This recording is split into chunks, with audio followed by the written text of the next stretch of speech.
How long do you think you'll live? 75? 80?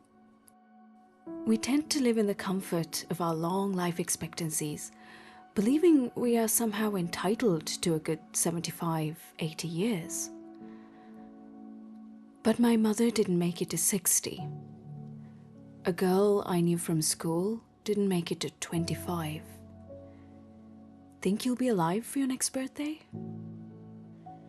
The truth is, our time is incredibly limited. Even in the best case scenario, we only have about 4,000 weeks, as Oliver Burkeman points out. It's easy to ignore this reality altogether. But facing death completely transformed how I live. It could transform how you live too. I think about death more than the average person, almost every day. I've sat with it enough to recognize I'm scared of dying, and that fear isn't really going anywhere. What is it that we fear? The unknown? That there might be something after? Leaving loved ones behind? Or perhaps it's simply the fear of a painful end. I've personally worried whether I could endure such pain with courage like Socrates and Seneca. But worrying about death isn't helpful, is it? It prevents us from truly living. That leads us to the question, how do we live a meaningful life when we know our time is so limited? When my mother first passed, I felt contradictory impulses.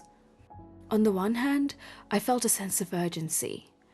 I thought that, given the small amount of time I had left, I must immediately figure out what I'm meant to be doing so I have no regrets. On the other hand, I had existential crises every other day. If I might not even be here tomorrow, why should I work hard today? Why should I do anything at all if none of this matters in the grand scheme? Seesawing between these two extremes was rough. At first, I planned every hour of my life. I wanted to make sure I was spending time with loved ones, making a positive impact, reading, meditating, exercising, completing chores. Can you see where this is going? It worked, but only when things were going my way. It was impossible to stay on top of my never-ending to-do list, and my extensive planning combined with my impatience felt so stifling. It's hard to feel joy when everything becomes an obligation. So I dropped it all together. Can't be bothered to work? Sure, it's just a bad day. Doesn't mean anything. The dishes can pile up. My partner can cook for himself. Why bother when I'm going to be dust anyway? But something deep inside me would tell me I wasn't dust yet. The guilt and nihilism didn't feel great either. I first snapped out of this cycle thanks to this beautiful reflection from Marcus Aurelius. I'm made up of substance and what animates it, and neither one can ever stop existing any more than it began to. Every portion of me will be reassigned as another portion of the world, and that in turn transformed into another, ad infinitum. I was produced through one such transformation, and my parents too, and so on back, ad infinitum.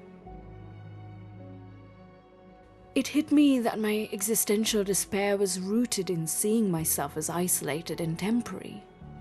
But Marcus Aurelius showed me that death isn't an ending, but a transformation. We are made up of matter that has existed since the beginning of the universe. Imagine, we could be breathing the same air molecules of our heroes, ultimately becoming part of us. When we die, our bodies could decompose to form a tomato plant, a bird, other human beings, and many other potentially beautiful things for millennia to come. Isn't that meaningful? It gives us significance beyond this moment while simultaneously reminding us how tiny our share of matter is. Nature is a master at recycling, and Marcus Aurelius repeatedly says what's natural isn't evil, it just is. While this did help me immensely, it didn't quite clarify how I should live my life every day. This is where phronesis applies, the Greek word for practical wisdom to know what we want, whether it's worth wanting, and ordering our life just enough to achieve it. I returned to planning, but with a different mindset. Whether we like it or not, planning gives direction to our lives. It's like the wind in our sails. Too much wind or no wind means we can't sail at all. No longer do I monitor each hour of my day. Instead, I pick a few things I want to prioritize each day with some rough time frames, from calling my dad to editing this video, for example. I only revisit to remind myself of these daily goals and activities, and just before bed. It gives me just enough structure and the flexibility to change course when required.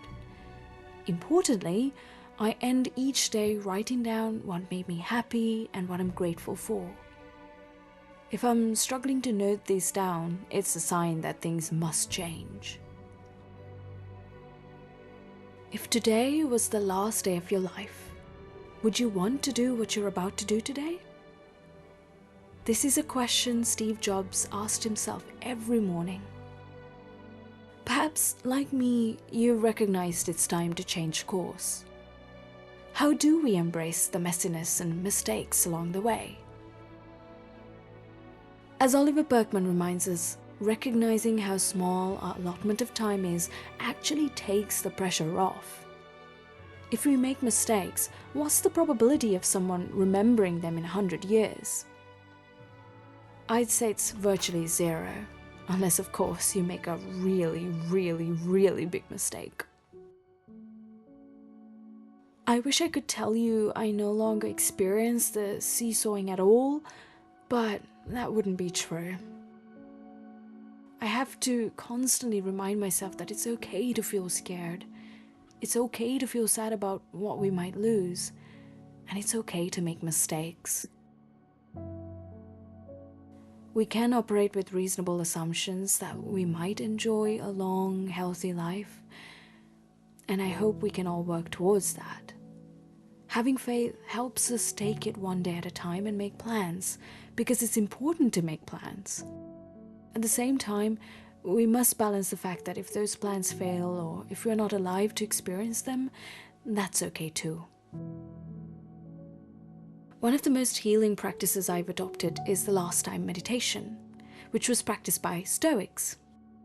When experiencing something pleasant, I pretend it's the last time I'll ever experience it. I remember walking through the park every day to get to the train station. Since moving home, though, I no longer have that opportunity. But I cherished the moments by practicing this meditation, noticing the rustle of the leaves above me, the daffodil buds peaking, blooming, then eventually dying, and dawn's rosy fingers spreading across the sky as Homer described. Those have become precious memories because I was fully present. We can do this with anything, listening to birdsong, eating our favorite chocolate, or chatting with loved ones. Because we never know when something might actually be the last time. This meditation also reminds me to forgive easily and be patient when things aren't going my way. Just because our lives are a mere drop in the ocean of time doesn't mean we're insignificant. Anne Morrow Lindbergh writes, "Because it's not lasting, let us not fall into the cynic's trap and call it an illusion. Duration is not a test of true or false. The day of the dragonfly or the night of the Saturniid moth is not invalid simply because that phase in its life cycle is brief. We matter tremendously to the people who love us, and even to strangers whose lives we touch. We can reverse entropy locally and make a positive impact on those around us. Think of yourself as dead. You have lived your life. Now take what's left and live it properly." Marcus Aurelius. Now is a good time to look in the mirror. If today was the last day of your life, would you want to do what you are about to do today?